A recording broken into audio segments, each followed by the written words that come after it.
రొయ్యలతో ఉల్లిగడ్డ పులుసు చేసుకుందామండి. ఇంకా ముందుగా రొయ్యలనైతే వేడి నీళ్ళల్లో వేసి ఇలా శుభ్రంగా కడిగైతే పక్కన పెట్టుకోవాలండి. ఇంకా అందులోకైతే మనం ఉల్లిగడ్డలు కట్ చేసుకోవాలి, పచ్చిమిరపకాయలు, అల్లం వెల్లుల్లి పేస్ట్, చింతపండు, నిమ్మకాయ అంత చింతపండు తీసుకోవాలండి. ఇంకా రొయ్యల్ని అందులో ఉన్న వేడి నీళ్ళు పారబోసి ఇంకా చల్లటి నీళ్ళు పోసి చక్కగా ఇలా పిసికి రొయ్యల్లో ఉన్న వాటర్ అంతా తీసేసి ఇంకా ఉల్లిగడ్డల పైన పెట్టుకోవాలండి. ఇంతే అండి.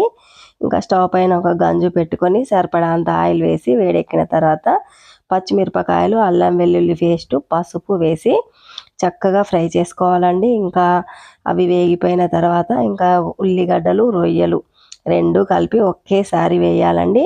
ఇంకా ఉల్లిగడ్డల్ని, రొయ్యల్ని మధ్య మధ్యలో కలుపుతూ చక్కగా ఫ్రై చేసుకోవాలండి. Thank you friends. మాను కేర్ ఆఫ్ సీను ఛానల్ని సబ్స్క్రైబ్ చేయండి, లైక్ చేయండి, షేర్ చేయండి. మరిన్ని వీడియోస్ కోసం వెయిట్ చేయండి. ఉంటానండి. ఇంకా కొత్తగా నా ఛానల్ను చూస్తున్న వారు సబ్స్క్రైబ్ చేసుకోండి ప్లీజ్. ఇలా ఉల్లిగడ్డ రొయ్యలు చక్కగా వేగిపోయిన తర్వాత ఇంకా అందులోకి 3 స్పూన్ల కారం వేస్తున్నానండి. మా అయితే తోట మిరపకాయల కారం అండి, తక్కువగానే ఉంటుంది. కారం చూసి వేసుకోండి మీరైతే. ఇంకా 1/2 స్పూన్ వరకు ఉప్పు, 1 స్పూన్ పచ్చి మసాలా, 1/2 స్పూన్ గరం మసాలా వేస్తున్నానండి. ఇంతే అండి. ఇంకా కర్రీకి చక్కగా సరిపోతాయండి.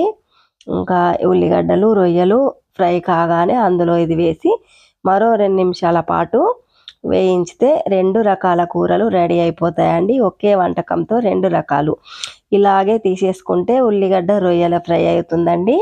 చింతపండు రసం వేసుకుంటే ఉల్లిగడ్డ రొయ్యల పులుసు అవుతుందండి. ఇంతే అండి. నేనైతే ఎప్పుడు అది సగం ఇది సగం చేస్తానండి. కొంచెం గిన్నెలో పక్కకు తీసుకుంటానండి ఉల్లిగడ్డ రొయ్యల ఫ్రై. ఈ టేస్టు చేస్తాను, ఆ టేస్టు 2 రకాల టేస్టులు చేస్తానండి. ఇంకా ఈ చింతపండు రసం అందులో పోసి మరిగించుకుంటే ఉల్లిగడ్డ రొయ్యల పులుసు రెడీ అవుతుందండి. ఇంకా నేను చేసిన ప్రతిసారి 2 రెసిపీస్ ఇలాగే చేసుకొని 2 రకాల టేస్టులు అయితే చేస్తానండి. ఇంకా మరి మీలో ఎంతమందికి ఇష్టం అండి ఒకే కర్రీ కాక ఇలా ఒకే రెసిపీతో 2 రకాలు చేసుకోవడం? ఇంతే అండి. మరి మీరు కూడా చక్కగా రొయ్యల ఫ్రై, ఉల్లిగడ్డ రొయ్యల ఫ్రై, రొయ్యల పులుసు చేసుకొని ఇంకా టేస్ట్ని ఆస్వాదించండి. రొయ్యల పులుసు ఉడుకుతుంటే మాత్రం గుమగుమలాడుతుందండి. తినడమే ఆలస్యం అండి ఇంకా.